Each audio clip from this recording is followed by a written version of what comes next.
The most important thing on your station is a grinder. The machine is there to brew what you give it. I would rather buy expensive grinder than a cheap one.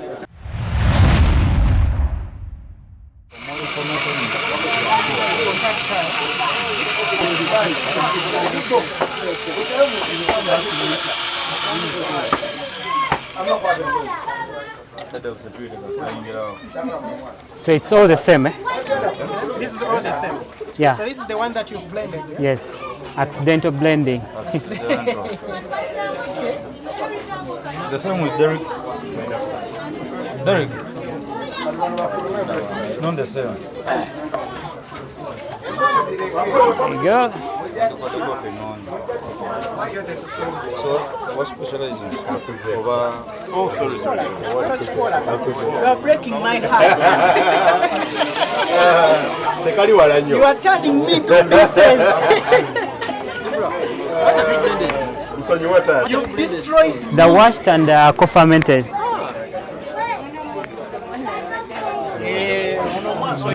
By names of Chiganda Ibrahim. I work as a production manager at Mountain Harvest. I'm also the current national barista champion. Last month I was in Italy, Milan for the World Barista Championship representing the country. So what we are doing here, trying to share different coffees from different roasters in Kampala and how we can express the flavor profiles of Ugandan coffees. So we started with washed honey, and I'm also serving my competition coffee that I used in the World Barista Championship for the people to test what actually it means to compete on the world stage. Thank you. So briefly tell us how was the competition, what made you win, come out as a champion? All right, starting from the nationals, becoming the winner is not really a one-man's show. So we always have team behind us that help us to do each and everything. Bit technical skills, speech writing, presentations, coffee sourcing, coffee roasting, space, funding. So it's quite a very big team that's always behind the champion. Then another thing that actually made me to win is the coffee from one of the well-known producer in the country, and it's really amazing. So it really represented us on the world stage, whereby everyone tested the coffee and they thought maybe it's like a Panamanian geisha, yet it's a Ugandan SL14. Yep. So you're the one of the cream de crema in the country as we talk now. What makes you come to Barista House? So what brings me here is to engage more with my fellow youths and also to share the experience of becoming better. You know, it's like a journey. So we always start at a lower level, but we have to work on ourselves consistently and passionately. So the more you practice, the more you become better. First and foremost, I want to thank her for hosting us here, because this is a very good opportunity for some of us to engage more with the community, share ideas, share the skills, share the passion, and yeah, she'd keep doing it because we like such things to bring us together as the barista community. Yes, I'm on Instagram, Abram I. Kenganda, and also on LinkedIn, Chiganda Ibrahim. Thank you. Thank you, Ibrahim. Okay. But just drops us to... I'm called Derek Mutenyi. I work with Coffee Minds Hub. So Coffee Minds Hub it's a lab and a school. Lab, we do coffee evaluation and analysis, and I joined IBRA for this experience. So most people have been asking me, what is this? So this is water. When we grind coffee, it produces some static electricity, and that can mess up your station. Sometimes when you grind coffee, you find like a lot of silver skin, we call it chaff, everywhere. And also sometimes our grinders can retain some grounds. So this can help you like get zero retention. So that means if you're grinding 12, you get 12 out. Also, you just keep your station clean, like you don't have coffee falling everywhere. That's why we are using this. What exactly is that? It's just water in a spray, that's it. Yeah, but when you're applying this, you don't add a lot. It's just 2 sprays are enough. Or 3 maximum. Don't do more than that. Otherwise, it gets stuck inside, so you instead mess up your grinder.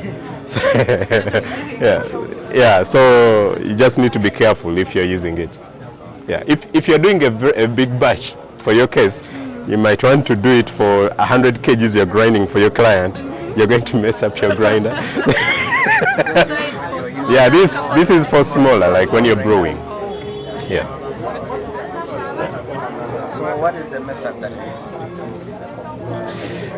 So we are using drippers mainly, V60. Some people know them like that, but these ones are different, I would say. These are Orea drippers yeah. that use flatbed kind of concept.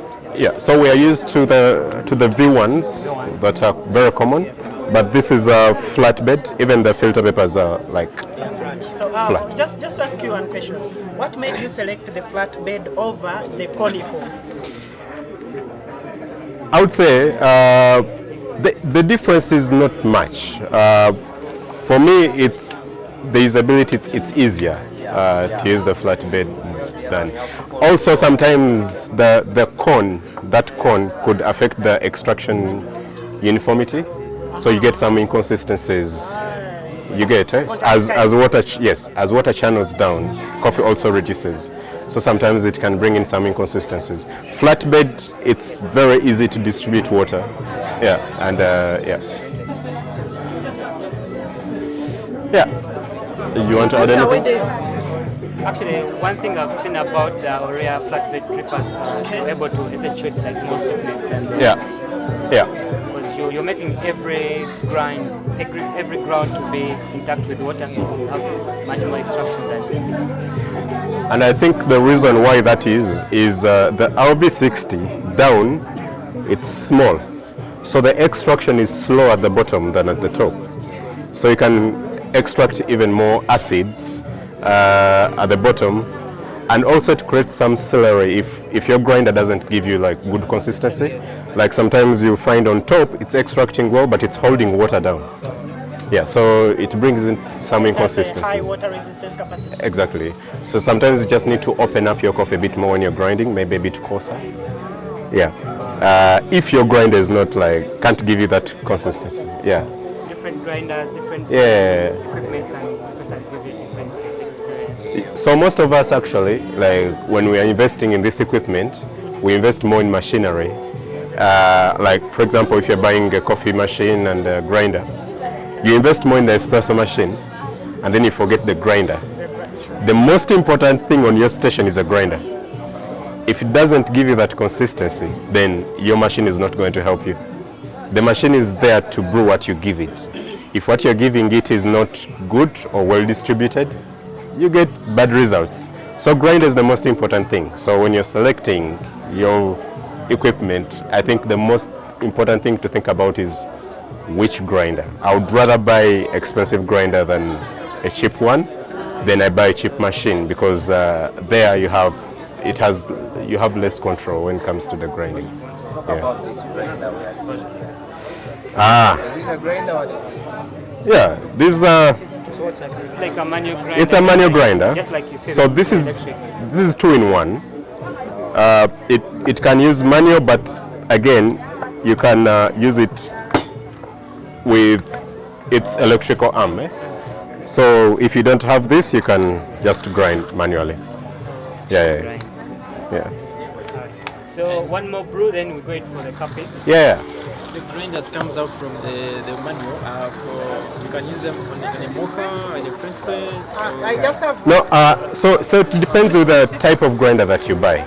So some grinders can do everything, even espresso. This one can do espresso, and I think even this one can also do espresso. But some can't do espresso. They can only do filter and maybe something coarser. Yeah. just So one last question. yeah. What do you have for those people that think coffee equipments are expensive? That say no, these things are very expensive. Please say something. Yeah.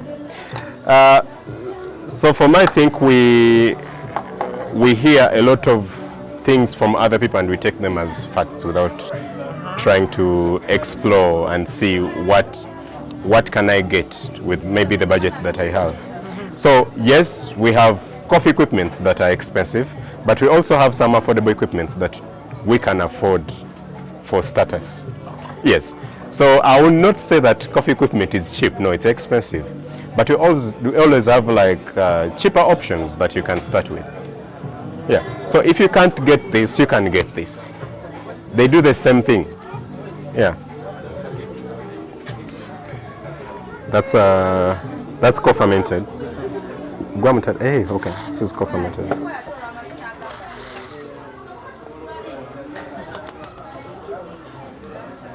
Okay, so Ibra is brewing Sasa coffee, the blend, So Elgon it's a blend. medium roast Yeah. coffee, blend of Bugisu, Arabica. Yeah. Could be just Arabica, but different coffees. So for now, I'm brewing the last batch for. Competition coffee. No. For Terra coffee. So this is a co-fermented. I think Ibra talked about it. Co-fermented. Yeah. Some of you have tried it. What's your feedback? How do you like it? Yeah? So that one takes how many minutes to set up? It all depends on how you set your grinder and the final cup that you're looking for. So if you're looking for sweetness, Also, Ibra, I have one question for you guys.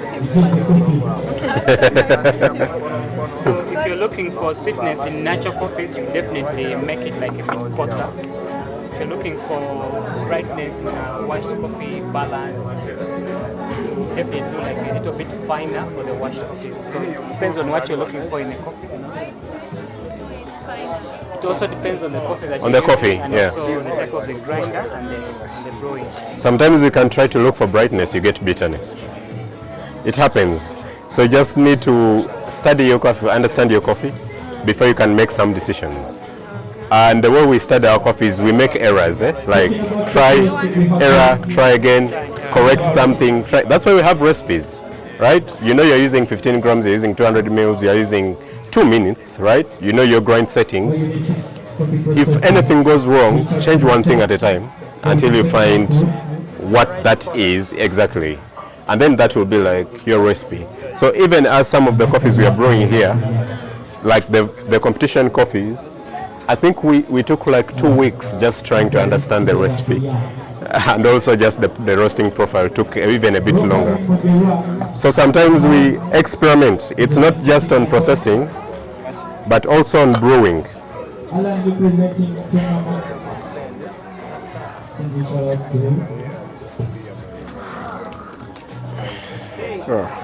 going for the cupping. Yes, you had a different. Okay. One, first understand the coffee that you're dealing with. Then two, get to know what you're looking for in the coffee. What's your taste and preference? So we find some coffee, some people that want very fruity, fat coffee. Like or it's 200 for the mils of water. anaerobic. But when it comes to now the recipe, you have to look at where you can achieve the sweetest quality of the coffee.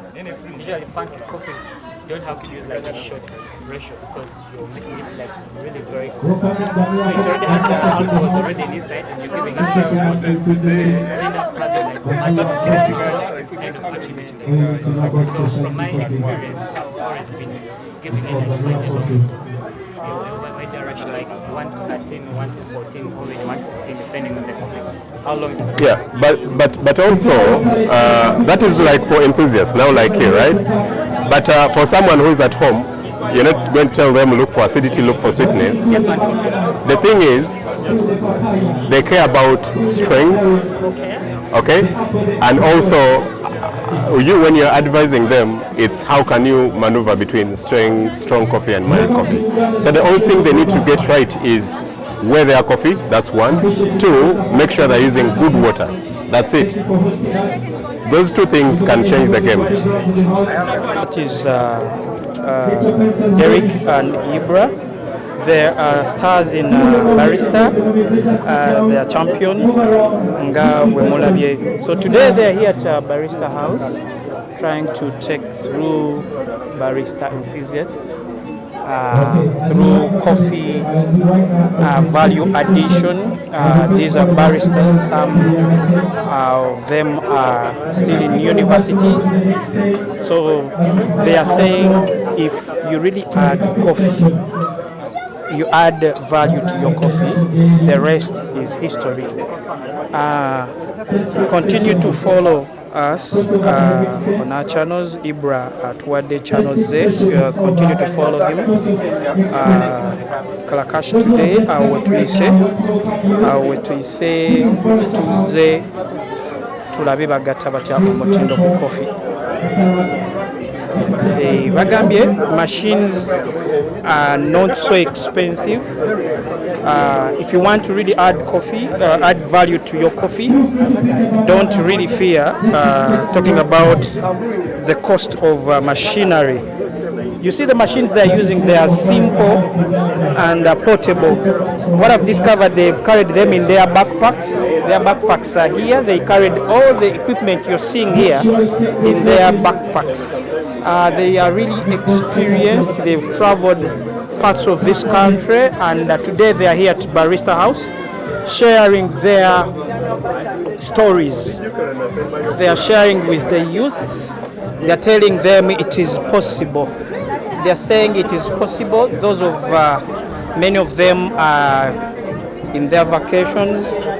Some are employed in the other formal world, but they are saying besides that office work, you can still have something that you add on that income. So today on our show, we are just going to really add value to our coffee in Uganda. These are Ugandans, young Ugandans. They are contributing to the economy of this country. Thank you for following us on our channel, Kalakash. Today we are here. So in the next part, we are going to see a number of items. This is another coffee fan. They're really enjoying, they are really studying stuff. Some are taking pictures with the stars. They are sharing contacts. Regards to Annette Nyakaisichi.